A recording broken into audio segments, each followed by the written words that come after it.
여러분 반갑습니다. 이주영입니다. 경제가 망할수록 주식을 사야 된다 라는 주제에 대해서 한번 말씀을 드려보도록 하겠습니다. 저도 과거에는 사실은 그 언론이라든지 어떤 주위 환경의 영향을 굉장히 많이 받으면서, 우리가 주식 투자하면 항상 군중 심리가 있지 않습니까? 군중 심리, 그죠? 군중 심리가 이제 많은 사람들이 이제 주식을 사면 따라 사게 되죠.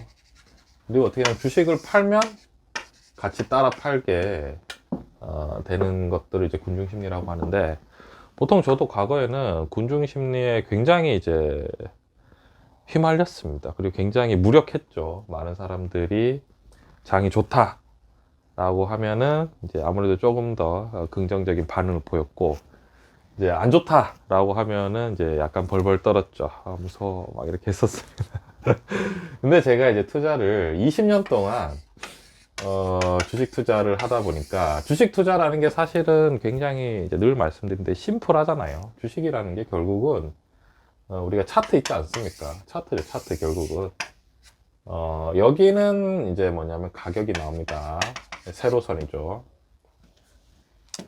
가로선에는 뭐가 나오죠? 이제 기간이잖아요, 기간. 그러니까 결국은 시간별로 가격이 어떻게 되느냐, 이거지 않습니까?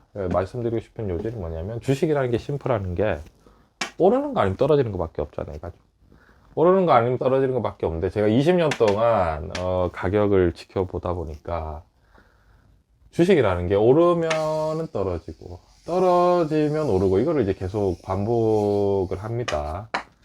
그죠? 그래서 경험상 이제 어떻게 되냐면, 이제 이런 군중 심리에 굉장히 이제 무덤덤해지는 거예요. 뭐냐면은, 시장이 다들 좋다라고 할 때 더 좋아질 것 같지만은 결국은 다시 이제 하락을 하고, 전부 다 안 좋다라고 얘기를 하지만 결국은 이제 상승하는 이런 과정들을 굉장히 많이 겪었죠. 그래서 이제 뭔가 이제 좀 평정심이 많이 유지가 됩니다. 주식이라는 게 뭐 오른다고 해서 좋아할 것도 아니고 떨어진다고 해도 슬플 것도 없다. 이제 점점 이제 무덤덤하게 돼가는 거죠. 이제 이런 많은 이 변동성을 겪으면 어떻게 되냐면, 결국 평균은 이렇게 되는 거죠. 평균은 이렇게 되는 거고, 아니면 조금 더 이제 좋으면 이렇게 된다라고 했을 때는 평균은 이제 이런 식으로 올라가는 거죠. 그죠? 이런 관점인데, 이제 결국은 이제 말씀드리고 싶은 거는, 제가 이제 이런 여러 가지 과정을 겪어보니까, 그럼 우리는 과연 실전 투자, 주식 투자를 할 때 수익을, 그리고 수익금을 내기 위해서는, 그리고 일반 투자자들은 그야말로 주식 시장에서 수익을 내는 거잖아요. 주식 시장이잖아요, 시장. 시장이라는 게 뭐죠?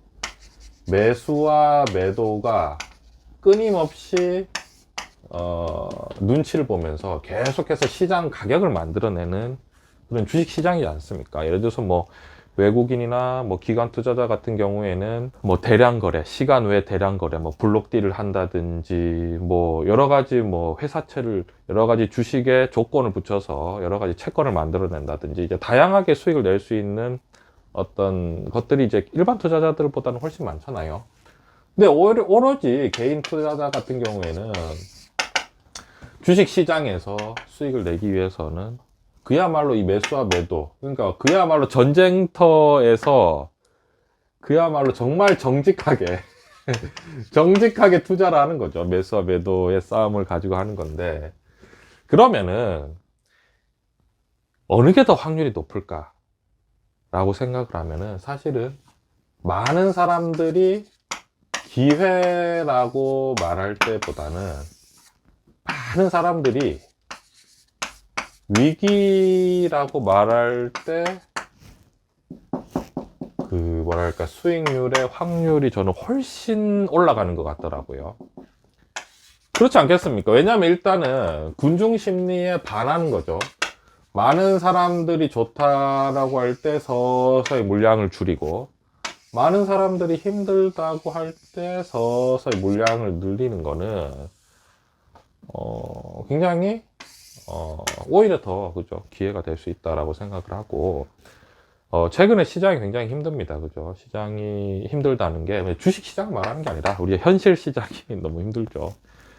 당연하죠. 이제 금리가 급격하게 이제 끌어올랐기 때문에 시중에 돈이 이제 없는 거죠. 유동성이 이제 씨가 마르는 거죠. 유동성이 이제 말라가고, 왜냐면은 이자 비용이 급등하고 월급은 그대로예요. 이자 비용이 급등하고 월급은 그대로인데 물가는 치솟고, 거기에다가 투자 자산은 전부 다 값어치가 다 떨어지잖아요. 그러니까 유동성이 굉장히 줄어듭니다.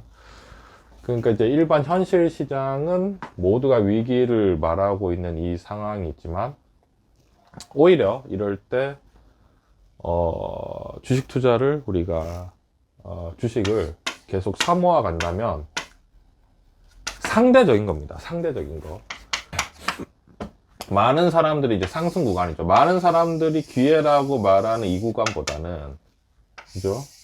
많은 사람들이 위기라고 말하는 이 구간의 주식을 사모아야지만이 훨씬 더 확률이 올라간다라고 생각이 들어요. 저는 이런 것들을 사실은 이렇게 단순하게 누구나 말할 수 있지만 사실은 어렵죠. 실제로 이렇게 하기는. 많은 사람들이 위기라고 말하는데 주식을 어떻게 삽니까? 많은 사람들이 기회라고 말하는데 주식을 어떻게 안 삽니까? 그죠? 당연합니다. 그래서 제가 여러분들에게 이러한 것들에 대해서 정말 확실하게 말씀드리고 싶어서 매일 스터디를 하는 겁니다. 매일 스터디를 했기 때문에 저희는 주식의 어떤 가격을 추적하고 있는 거예요. 저희가 지금 매일 스터디 한 지가 2년은 채 안 되고 있는데, 사실은 긴 시간이죠. 2년, 올해 이제 한 6월 정도가 되면 2년 정도가 됩니다. 그죠? 그러니까 1년 거의 한 19개월 정도의 수준으로 지금 매일 스터디를 했기 때문에, 이제 이 주식에 제가 늘 지켜보는 이 주식 등락에 대한 것들이 여러분 추적이 되잖아요. 지나고 보면 어떻죠? 지나고 보면 저희가 오프라인 스터디도 늘 하기 때문에, 오프라인 스터디를 하시면은, 예를 들면 이제 굉장히 이제 우량한 주식이죠. 우량한 주식 같은 경우에 이제 떨어졌을 때 너무 속상해 하시는 분들 많거든요. 근데 그때가 보면 대부분 저점일 가능성이 굉장히 크다는 거죠. 그냥 경험적인 겁니다. 저희가 와서 경험을 해보면 알 수 있죠. 그리고 우리가 주식 스터디를 매일 하니까 가격을 매일 추적하기 때문에 많은 사람들이 힘들어했던 구간이 결국은 저점이 될 가능성이 크고, 결국은 이러한 군중 심리를 이겨내기 위해서는 경험, 어떤 이 주식의 변동성에 대한 경험이 중요하고, 그리고 시장 꾸준히 지켜보는 게 굉장히 중요하다라고 생각이 들고요. 오늘 드리고 싶은 말씀은, 모든 사람들이 위기를 말할 때, 결국 경제가 망한다라고 했을 때 오히려 실전적으로 주식 투자를 했을 때는 확률은 훨씬 더 올라간다. 이럴 때 주식을 사면 그런 거에 대해서도 우리가 한번 생각을 하고, 많은 사람들이 위기를 말할 때 과연 우리는 주식시장을 어떻게 바라봐야 될지 한번 생각해 보는 시간 가졌으면 좋겠습니다. 감사합니다.